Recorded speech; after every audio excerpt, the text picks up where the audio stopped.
Shri Raju P Nair, പ്രധാനമന്ത്രി നരേന്ദ്രമോദിയുടെ ആത്മവിശ്വാസത്തെ പ്രതിപക്ഷ ചേരി എങ്ങനെയാണ് കാണുന്നത്?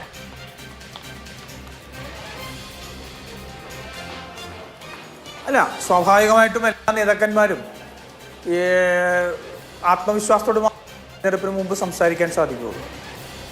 പക്ഷെ അവരുടെ പ്രവൃത്തികളിൽ നിന്നും ആ പറയുന്ന വാരികൾക്കെതിരെയുള്ള വായിച്ചെടുക്കുന്നതിൽ നിന്നും ആത്മവിശ്വാസക്കുറവ് വളരെ വ്യക്തമായിട്ട് നമുക്ക് മനസ്സിലാവും.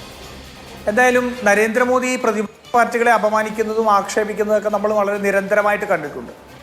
പക്ഷേ ഇന്നത്തെ അദ്ദേഹത്തിൻ്റെ അവിയൽ മുന്നണി എന്നൊക്കെ പറഞ്ഞ പ്രസ്താവന NDA അകത്ത് നിൽക്കുന്ന കക്ഷികളെ പോലും അപമാനിക്കുന്നതാണ്. 38 പാർട്ടികൾ കൂടിയതാണ് NDA എന്ന് പറയുന്ന മുന്നണി. ഇന്ത്യ സഖ്യത്തിൽ 26 പാർട്ടികളാണുള്ളത്, മറ്റേത് 38ആണ്. കഴിഞ്ഞ ജൂലൈ 23-ന് ഇന്ത്യ മുന്നണിയുടെ യോഗത്തിന് ശേഷം NDA മുന്നണി വിളിച്ചു കൂട്ടിയപ്പോൾ അതിൽ അമിത്ഷാ ചെയർമാനായിട്ട് വിളിച്ചതാണ് ആ കമ്മിറ്റി. അതിൽ 38 രാഷ്ട്രീയ പാർട്ടികളുണ്ടായിരുന്നു. അപ്പോൾ 26 പാർട്ടിയിൽ നിൽക്കുന്ന ഒരു മുന്നണിയെ അവിയൽ മുന്നണി എന്ന് വിളിക്കും.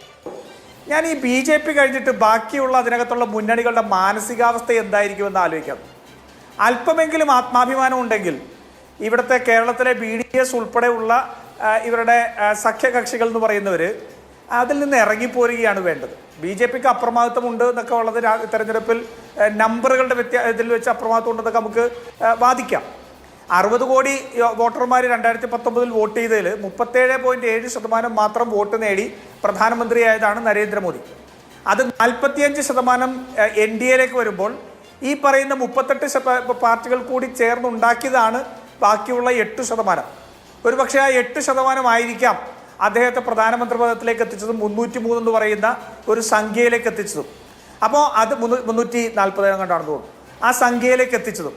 അപ്പോൾ അതിനെപ്പോലും അപഹസിക്കുന്ന രീതിയിൽ ജനാധിപത്യ മര്യാദകളെ മുഴുവൻ ലംഘിച്ച് തങ്ങളുടെ പാർട്ടി മാത്രമാണ് അല്ലെങ്കിൽ തങ്ങൾക്ക് മാത്രമാണ് അപ്രമാദിത്വം എന്ന് ഈ ചെറിയ കണക്കുകളുടെ മനസ്സിലായില്ലേ, 140 കോടി ജനങ്ങൾ ഉള്ള രാജ്യത്ത് 60 കോടി മാത്രം വോട്ട് ചെയ്തതിൽ 37% മാത്രം BJPക്ക് കിട്ടിയ വോട്ടിന്റെ ബലത്തിൽ പറയാൻ ശ്രമിക്കുകയാണ് നരേന്ദ്രമോദി.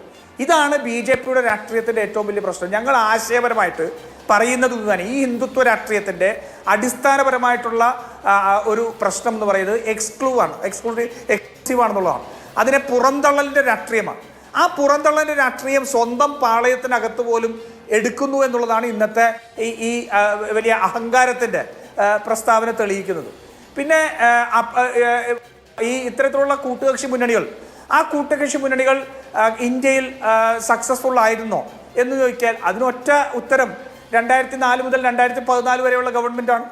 2004 മുതൽ 2019 വരെയുള്ള ഗവൺമെൻറ് ന്യൂനപക്ഷ ഗവൺമെൻറ് ആയിട്ട് ഇരിക്കുമ്പോൾ പോലും ഈ രാജ്യത്ത് ഏറ്റവും വലിയ വികസന പ്രവർത്തനങ്ങൾ കാഴ്ചവെച്ച ഒരു ഗവൺമെൻറ്റാണ്.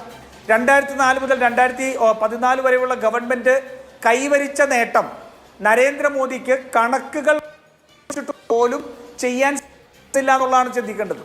മൻരേഗ പോലെയുള്ള പദ്ധതികൾ നടപ്പിലാക്കി 8.55% വളർച്ച, 8.2% വരെ വളർച്ചയിലേക്കൊക്കെ ഈ വളർച്ച മുന്നോട്ട് പോയപ്പോഴും ഈ പറയുന്ന 303 സീറ്റ് മേടിച്ച് പൂർണ്ണമായ അധികാരത്തോടു കൂടി വന്ന നരേന്ദ്രമോദിക്ക് കഴിഞ്ഞ 9 വർഷമായിട്ട് അതിന് 7 അയലത്തെത്താൻ സാധിച്ചിട്ടില്ല. 7 അയലത്തെത്താൻ സാധിച്ചിട്ടില്ല എന്ന് പറയുന്നതിൻ്റെ ഒരു കാര്യം, ഇന്ന് പറയുന്ന 7% വളർച്ച പോലും വേൾഡ് ബാങ്ക് പറഞ്ഞിട്ടുണ്ട് കണക്കുകളെ വക്രീകരിച്ച് ഉണ്ടാക്കിയതാണെന്ന് വേൾഡ് ബാങ്ക് പറഞ്ഞിട്ടുണ്ട്. ആ GDP കണക്കാക്കുന്ന രീതിയെ മാറ്റിമറിച്ച് അത് വക്രീകരിച്ച് ഉണ്ടാക്കിയ കണക്കാണ്.